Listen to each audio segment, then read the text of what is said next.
se propager seul dans l'air. Il peut en quelque sorte voyager, se déplacer. C'est vrai ou c'est faux?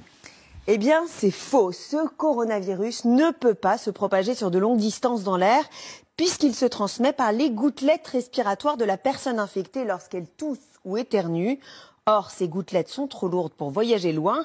Elles se propagent à 1 mètre maximum. Donc, même si vous êtes dans la même pièce qu'un malade, mais à 2 ou 3 mètres de distance, il n'y a pas de risque de contamination. Une réserve quand même, suite au cas du Diamond Princess. Rappelez-vous, ce navire mis en quarantaine au Japon où on a recensé 4 décès et 700 contaminations. Beaucoup d'experts se sont interrogés sur la propagation du virus via les systèmes de climatisation.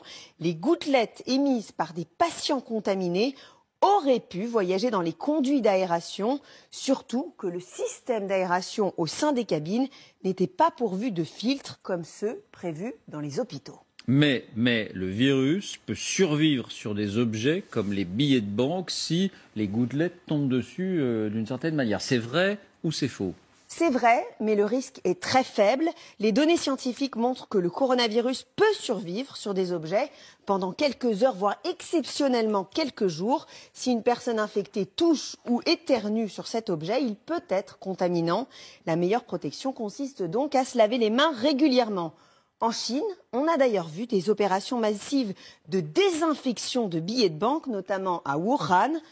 En revanche, pour les experts, si vous recevez un colis en provenance de Chine, il n'y a aucune chance qu'il soit contaminé, car le temps de transport et notamment la sécheresse de l'air dans les avions auraient tué le virus. La désinfection des billets de banque, ça fait beaucoup rire le professeur Eun. Troisième affirmation, le coronavirus peut se transmettre par des piqûres de moustiques. C'est vrai ou c'est faux? C'est complètement faux. Le virus se propage uniquement au contact d'une personne infectée. La transmission est interhumaine. Alors l'origine du virus maintenant, certaines personnes indiquent qu'il aurait été fabriqué intentionnellement dans un laboratoire aux États-Unis. C'est vrai que ça revient assez souvent. C'est vrai ou c'est faux? Alors voici le post qui a circulé sur les réseaux sociaux. On y lit, vous voyez, le coronavirus est un virus breveté américain qui arrive à expiration le 23 janvier 2020. Donc quoi de mieux que de lancer une épidémie pour vendre leur vaccin avant expiration? Eh bien c'est faux, c'est une fake news au relent complotiste. Ce nouveau coronavirus n'a pas été ni créé ni breveté aux États-Unis. Il existe bien un brevet, mais qui n'est pas consacré au virus actuel, mais à celui du SRAS, une autre souche de coronavirus qui avait provoqué plus de 700 décès en 2003.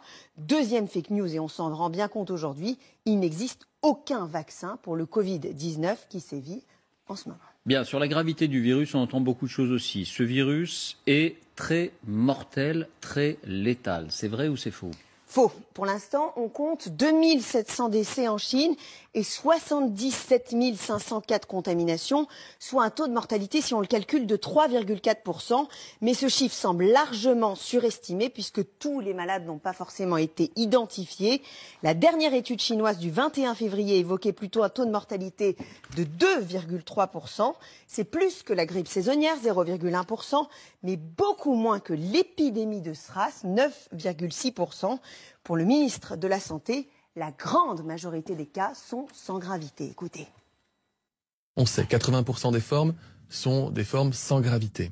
15% des formes sont considérées comme sévères, c'est-à-dire avec une forte fièvre et des troubles respiratoires. 5% des formes sont dites réanimatoires, c'est-à-dire que 5% des malades contaminés par le virus vont faire un séjour en réanimation. Voilà, et j'ajoute qu'à l'instant, le bilan évolue en Italie. On est à 10 morts désormais. On était à 7 morts, on passe à 10 morts. Autre affirmation sur la gravité, seules les personnes âgées sont susceptibles de mourir de l'infection par ce virus. C'est vrai ou c'est faux? C'est faux, hein. Le coronavirus peut aussi tuer des personnes jeunes. C'est le cas, rappelez-vous, de Li Wenliang. Cet ophtalmologue a été tué par la maladie à 34 ans. C'était l'un des premiers lanceurs d'alerte de ce coronavirus à Wuhan, en Chine. On sait aussi que l'habitant de Codogno, Mattia, qui a propagé l'épidémie en Lombardie, n'avait que 38 ans et qu'il est dans un état grave en ce moment hospitalisés à Milan.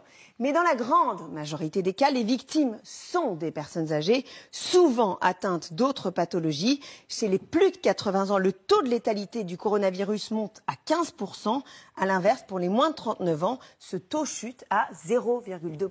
Bien, donc globalement, il n'est pas très dangereux, mais on entend dire qu'il est très contagieux. C'est vrai ou c'est faux? Alors, c'est vrai et faux. Faux parce que ce coronavirus est par exemple 5 fois moins contagieux que la rougeole. Mais ce qui inquiète, c'est qu'on peut être contaminé et passer facilement sous les radars. Pourquoi? Eh bien parce qu'il existe des personnes avec des formes très légères de la maladie, voire asymptomatiques, sans toux et sans température, qui peuvent transmettre le virus, d'autant que la période d'incubation du virus est longue. Elle est comprise entre 1 et 14 jours, période pendant laquelle le patient est contagieux, mais ne présente pas forcément les symptômes. Bien, 2 dernières questions sur la protection. Alors les masques, on a entendu tout et son contraire sur les masques. Au final, sont-ils efficaces? Oui, ils sont efficaces, on entend dire. C'est vrai ou c'est faux? C'est vrai, à condition de bien les choisir. Les masques en papier, type masques chirurgicaux, ne sont efficaces que pour les personnes malades et pour limiter la propagation du virus. En revanche, ils ne protègent pas les personnes saines. Pour se protéger, il faut des masques appelés FFP2. Comme celui-là, ils sont plus épais, plus filtrants. Ils sont efficaces 3 heures. Après, il faut les jeter. Ce sont notamment les masques qu'utilisent les soignants au contact des malades. Dernier point, lorsqu'on est vacciné contre la grippe, on nous encourage chaque année à nous vacciner contre la grippe, on est de ce fait protégé contre le coronavirus. C'est vrai ou c'est faux? C'est complètement faux. Le vaccin contre la grippe n'est absolument pas efficace, tout comme les vaccins contre les pneumonies qui n'offrent aucune protection contre ce nouveau coronavirus. Merci beaucoup Jennifer.